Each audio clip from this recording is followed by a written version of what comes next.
Hello guys! Ako nga pala si Ems, ang tomboy lover ng Hong Kong.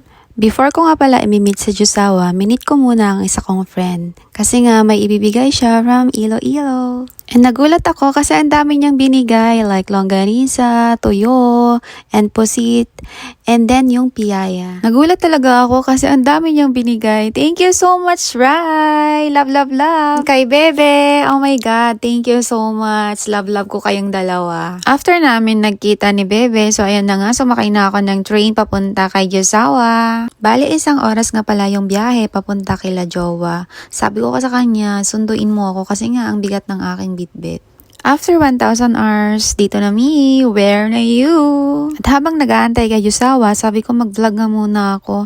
And habang nagsasalita ako, ayun na nga, nandyan na siya sa likod ko, naks naman. Dito kasi yung place nila na mag-practice ng basketball. So, habang nagpa-practice sila, kumakain naman ako ng pansit. Nagutom ang person kasi ang akala ko, paglabas mo ng MTR, doon na yung basketball court. Ako, lalakarin pa pala ng napakalayo. I think nasa 1 hour. Joke lang. Tapos na nga ang practice nila dyan at naglalambing si Rami. Sabi ko sa kanya, wag ngayon, may red tide. Char.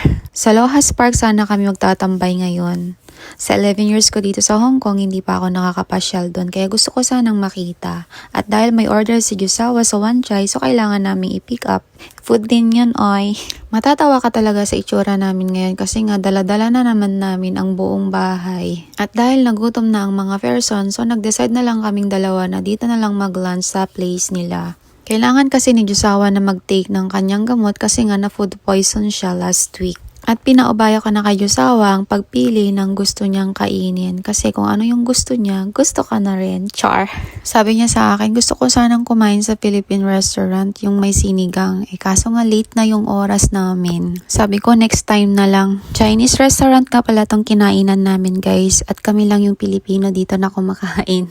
Makain ba kayo ng ganito?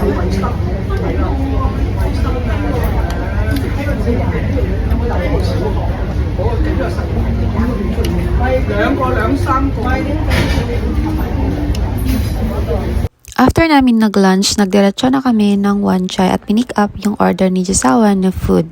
So, nag-decide na lang kami na magtambay na lang ulit sa Tamar. At dahil mainit, nagpa-aircon muna kami ni Jusawa dito sa my mall. After namin magpa-aircon, ayan na nga, nandito na kami sa Tamar Park. At biglang nag-crave si Jusawa ng mangga. Take note, nakadalawa siya dyan ha. After namin naglafang ng mangga, bumili ako ulit ng chichirya ang Nova. Nakakamiss din kasi kumain guys ng mga ganyang food kasi nga bawal sa akin. Kaya nga minsan-minsan lang. Kaya pala biglang tumahimik tong kasama ko. Binivideo pala ako. Siguro biglang na-bored to at biglang minasage yung paa ko. Hindi ko naman inuutusan. And syempre, gustong gusto ko naman. Ayaw ko na nga siyang patigilin eh. Around 6 PM, hindi na okay yung pakiramdam ko. Nilalamig na ako. As in, masakit na yung sikmura ko. Tapos nagdidysmenorrhea and then masakit din yung tuhod ko. Hindi ko na alam kung ano yung mararamdaman ko that time. Kaya sabi ko kay Jusawa, ihatid mo na ako, uwi na ako. Hindi na rin kami nakagawa ng video guys kasi hindi ko na rin talaga kaya. So hanggang dito na lang guys. Thank you for watching. Bye!